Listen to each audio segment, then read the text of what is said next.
Olá galera, sou o professor Matias Júnior, sou professor do grau técnico de Olinda, certo? E sou da área de administração, RH e logística.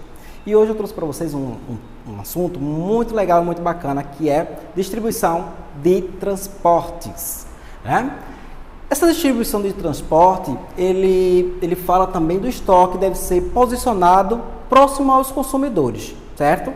Então assim, você diz assim, como assim, né? Eu vou distribuir e ao mesmo tempo ter um transporte próximo. A gente pode utilizar o modal rodoviário, gente, certo? O modal rodoviário, ele chega na maioria dos lugares, certo? É o modal mais utilizado no Brasil, então ele é o mais explorado. Essa medida de transporte que a gente fala, fica mais barato, de fácil acesso, contribuindo para aumentar a competição no mercado e garantir a economia nessa escala e reduzir os preços de mercadorias. Hoje nós estamos vivendo um momento na Covid-19 onde nós estamos procurando diminuir esses custos, onde nós estamos precisando realmente fazer com que essas mercadorias elas não tenham um preço tão elevado. Então, muito importante a gente ter o modal mais próximo da gente, certo? E aí a distribuição de transporte, ela não é tão livre assim. Nós temos o frete, que a gente fala de quantidade a ser paga pelo contratante, esse serviço, tá certo, gente? Então, eu preciso sim pagar esse frete. Muitas vezes você que compra algo pela internet, aí tem lá o frete, a mesma coisa são as empresas, as grandes empresas. Elas também pagam frete. Agora a gente vai ver mais à frente quais os tipos de frete, tá certo? Olha aí o que eu falei para vocês. Temos modalidades de fretes. Nós temos o CIF, certo? Que ele fala de custo, seguro e frete. Fornecedor, ele se responsabiliza pelo frete, cabendo a este uma guia para que o comprador possa resgatar o produto caso aconteça alguma coisa, tá certo? Então, quando eu contrato com esse tipo de frete aqui, ele lá, o meu fornecedor, ele se responsabiliza. Ah, professor, houve um saqueamento, o que acontece? O meu fornecedor, ele se responsabiliza. É como se fosse tipo seguro, ok? Para vocês possam entender mais. E aí nós temos o FOB, certo? O Free On Board. Ele fala que o fornecedor se responsabiliza, mas olha aqui, olha, contratualmente pela mercadoria até a hora em que ela é entregue, na data e hora. Esse preço não faz parte do orçamento do fornecedor. Deverá ser calculado pelo comprador de acordo com o serviço e frete que escolheu. Então ele escolheu um frete, um tipo de frete que a FOB tem, certo? Que o FOB tem. E aí, contratualmente, fiz o contrato, comprei lá, você está levando aqui a mercadoria. Então, esta mercadoria, gente, ela não pode chegar na data errada não, tá? E nem pode chegar na hora errada. Quando a gente fala hora, gente, não é meio-dia, 13 horas. Não, a gente não está falando disso. A gente está falando de período. Período manhã e período tarde e período noite. Então, período manhã, ele vai o quê? Vamos lá, de 8 da manhã até as 12 horas. Então, é esse período que ele fala de horário, certo? Agora a data não pode fugir. Se marcamos dia 6, tem que chegar no dia 6, naquele período da manhã, ou período da tarde, ok? E aí nós temos o FOB, que se responsabiliza pela mercadoria, mas através de contrato. E aí a gente tem, dentro dessa distribuição de transporte, gente, a gente tem os modais. Tem muitos alunos que perguntam, quando a gente chega na disciplina de noções de logística, o que é modais, professor? Vamos lá saber o que é modais? Ferroviário, certo? O que é ferroviário?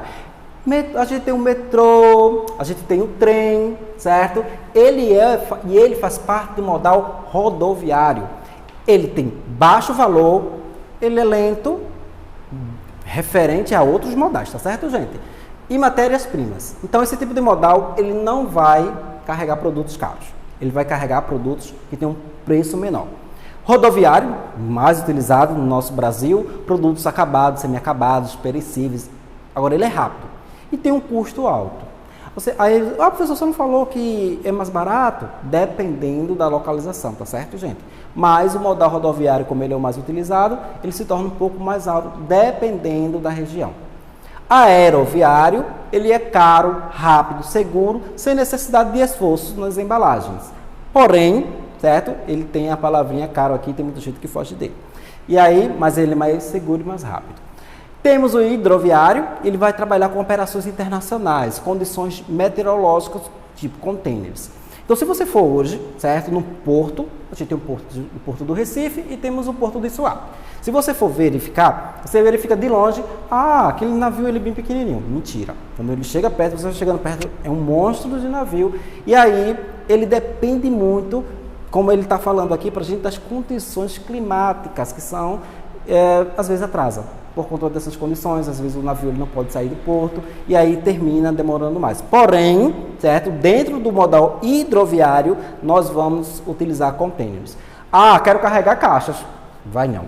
A não ser que você compre, contrate um container, você vai colocar carga, mas não vai ser viável, gente. Então, tem outros tipos de modalidades que poderá ser utilizado pela sua empresa. Dutoviários, certo? Custo alto e lento. Aí a pessoa diz, nossa, o que é dutoviário, professor?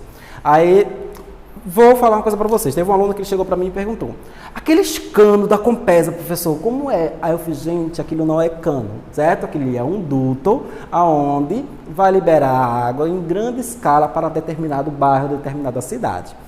Então duto é isso. Exatamente, gente. Esse duto ele é muito utilizado nas empresas de cervejaria, certo? Empresas de gás. Então, quando vocês verem dutos espalhados, principalmente nos interiores, não se assuste. Aquilo ali não são canos, pelo amor de Deus. Aquilo ali são dutos, tá certo? E aí vocês estão aprendendo um pouco sobre esse tipo de modalidade. E aí a gente tem a distribuição, né, que tem esse processo, a gente tem no lugar certo, na quantidade exata, no tempo certo, no menor custo e incrementando o quê? O lucro, gente. Então, dentro da distribuição, eu preciso e necessito suprir tanto a necessidade da empresa como a necessidade do cliente. E, através disso, eu tenho que fazer essas entregas no lugar certo. E aí, solicitações de compra, o que comprar? Sua quantidade. E aí, gente, eu tenho algo bem interessante para vocês. Eu tenho prazo de entrega, como eu falei para vocês anteriormente. Eu tenho local de entrega, fornecedores aprovados. Fornecedores aprovados como assim?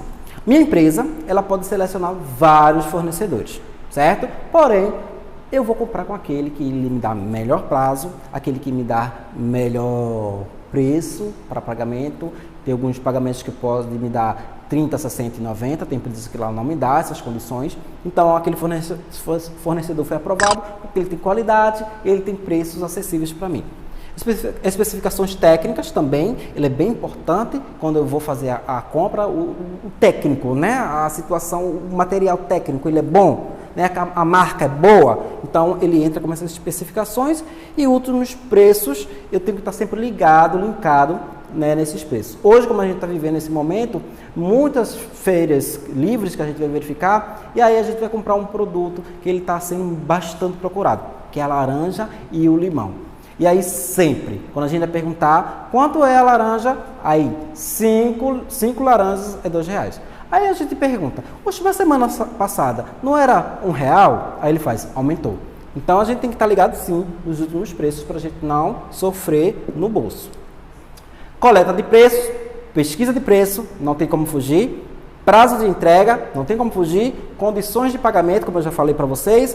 Desconto, que é a parte mais importante, que é a parte que a gente mais gosta. Também a sua empresa também, certo, gente? Não podemos esquecer desse descontozinho aqui que a gente tem. Quando você vai na feira, vou dar um exemplo para vocês. Aí você diz assim, quero comprar a acerola, né? A acerola está lá, 2 saquinhos por R$5. Aí depois você faz, e a promoção? Ele vai, leva 3. Olha aí o desconto que a gente conseguiu, certo? Então, é importante nos suprimentos, sim. Eu estou falando em pequenas escalas para vocês poderem entender, certo? No dia a dia de vocês. Mas em grandes empresas, não funciona tão fácil assim.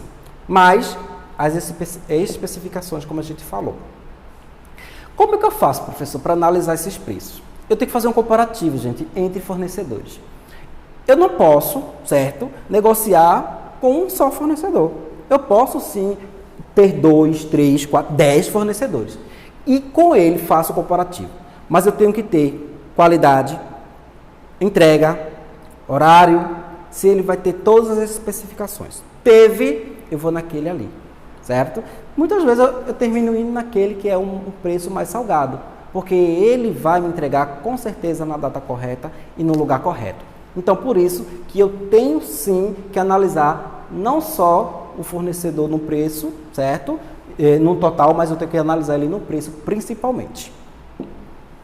E aí, gente, num pedido de compra, eu tenho um contrato formal entre empresa e fornecedor, que tem condições estabelecidas, preço unitário, preço total, condições de pagamento, embalagem, transporte, protocolo, registro e validação. Então, veja que ele é formal, é tudo fechado, todo ali fechadinho. Se faltar alguma coisa dentro do meu contrato formal, eu posso colocar para ele ser regido.